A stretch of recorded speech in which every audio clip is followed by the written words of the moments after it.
Hello and welcome to Always Bored, Never Boring. I just got out of the Avalon Hill Backstage Pass event, which I had the good fortune to be invited to, and now I am furnished with all of the latest news regarding the good stuff that we have to look forward to. It's all very exciting, and I had to put together a short video covering the main points.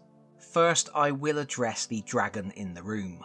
I know everybody is waiting for more news on HeroQuest.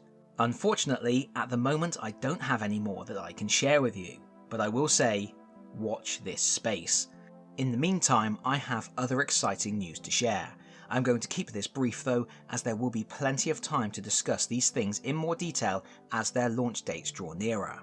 First, the team announced a brand new game for 2026 called Sanibel. It's created by Elizabeth Hargrave, who is the brains behind the hugely popular Wingspan game, and it's illustrated by the exceptionally talented watercolour artist Dal Taylor. Sanibel is a cosy and relaxed but not entirely competition-free game for 2 to 4 players, which sees you wandering down the beach collecting seashells.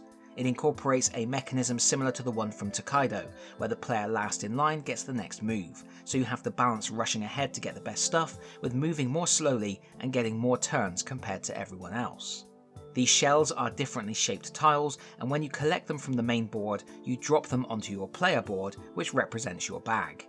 Here you are attempting to tessellate the shells efficiently in a Tetris-style tile-laying subgame for maximum points. It's all very quaint, and it looks like the sort of thing I could play with my daughter and my wife in the evening after dinner.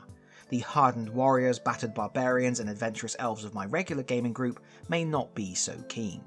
The retail price will be $39.99 in the US, and the expected release date is early 2026.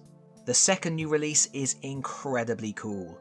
It's an expansion for the 3rd edition of Betrayal at House on the Hill, and it is Betrayal at the Nebolt House, the evil of Pennywise.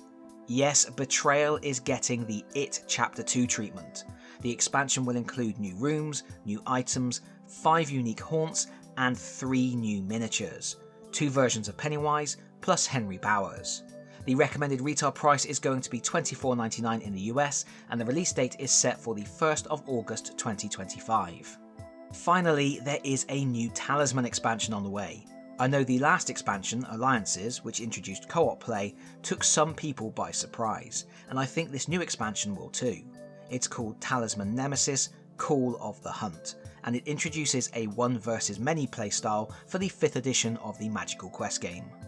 Avalon Hill clearly want to make their own unique mark on this edition of the game, as this is the 2nd expansion that does something a little outside of the classic Talisman mould. So far, all we have seen is the front cover, which lists the player count as 3 to 6, so that's going to be from 2 to 5 players cooperating against a single Nemesis player.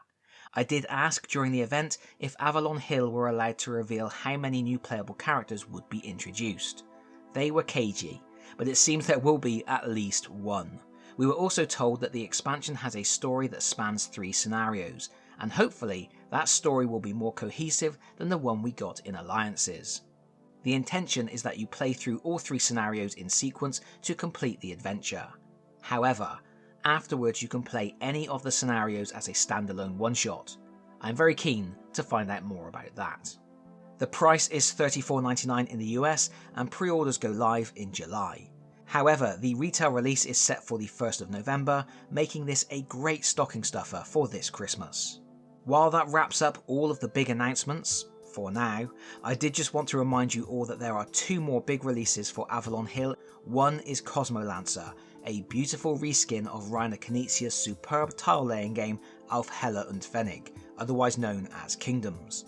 I was lucky enough to receive an early review copy, which I reviewed on the channel recently. There is a link in the video description for that. The other new release is Moonrise, the 1st expansion for Life in Reterra, one of my top games of 2024. My review for that will be live on the channel this Friday. Set the date. And in the meantime, if you missed my review of Life in Reterra, guess what? A link is in the video description. But I think that will just about do it for now. Thank you so much for watching. If you like this video, please consider pressing the like button. If you really like this video, please consider subscribing if you don't already do so, and hopefully I will see you all again very soon. Bye bye everyone. Bye bye.